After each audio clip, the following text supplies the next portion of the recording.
ఈరోజు ఆది ద్రావిడ డైరెక్టర్ అర్జున్ని పిలిచి మాట్లాడడం జరిగింది.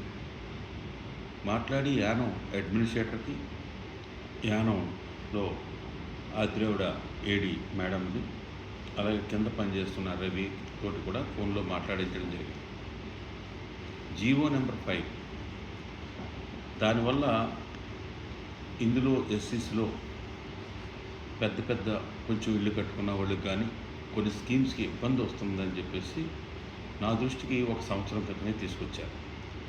అప్పుడే మనం ఫైల్ చేస్తే ఫైనాన్స్ దాన్ని రిటర్న్ చేస్తే మళ్ళీ రీసబ్మిట్ చేయించాం. మొన్న రీసెంట్గానే రీసబ్మిట్ చేసాం. కానీ అప్పుడే ఆదిద్రావిడ సెక్రటరీ మేడము యానం ఫోన్ చేసి పాండిచేరి కార్యక్రమాలు ఇంప్లిమెంట్లో లేదు, మీరు కూడా ఇప్పుడు మళ్ళా చెప్పే వరకు ఇంప్లిమెంట్ చేయొద్దు, మీరు యాస్టీస్గా వెళ్ళండి అని చెప్పినా కానీ జీవో నెంబర్ 5 అని చెప్పేసి యానంలో మాత్రమే ఈ సంవత్సరం నుంచి ఎక్కువగా దాని మీద చేయకూడదు అన్న ఉద్దేశంతో అక్కడ నడుస్తూ ఉంది. ఈరోజు డైరెక్టర్ గారే ఫోన్ చేసి చెప్పారు, మేము ఇక్కడ ఇంప్లిమెంట్ చేయట్లేదు, ఆల్రెడీ ఫైల్ మళ్ళీ రీసబ్మిట్ చేశాం కాబట్టి ఇవాళ మల్లాడి కృష్ణారావు గారు కూడా మమ్మల్ని పిలిచారు.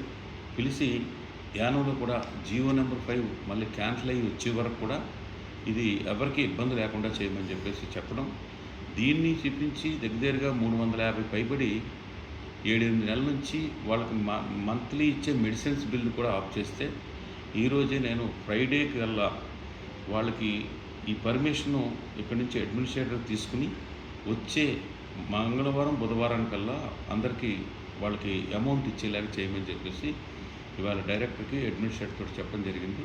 అలాగే యానంలో ఉన్న ఆదిద్రావిడ డిపార్ట్మెంట్లో పనిచేస్తున్న అధికారులతో కూడా మాట్లాడడం జరిగింది. అందుకని చాలామంది నా దగ్గరికి షుగర్ పేషెంట్స్, అలాగే మెడికల్గా మందులు కొనుక్కోలేని వాళ్ళకి డబ్బులు సఫర్ అవుతున్నామని చెప్పేసి చాలా సందర్భాల్లో ఎలక్షన్ ముందు చెప్పారు. దానికి ఇమ్మీడియట్గా ఈ వారం రోజుల లోపులోనే మీ అందరికీ కూడా మనీ వచ్చేలాగా ఏర్పాటు చేస్తున్న విషయాన్ని మీకు తెలియజేస్తున్నాను. మరొకసారి చెప్తున్నాను, ప్రజలకి ఏదో జీవో నెంబర్ 5 అని చెప్పేసి కొంతమంది తయారయ్యి దాని మీద ఏదో చెప్పుకుంటూ పోయారు. అప్పుడే సీఎం గారు కూడా చెప్పారు. దానికి నేను మొత్తమ్మ గారిని కానీ అలాగే డైరెక్టర్ని కూడా అనేక సందర్భాల్లో కలవడం జరిగింది. కొన్ని అడిషనల్ పర్టికులర్స్ అడిగారు, దాంతో ఆ ఫైలు సబ్మిట్ చేశారు.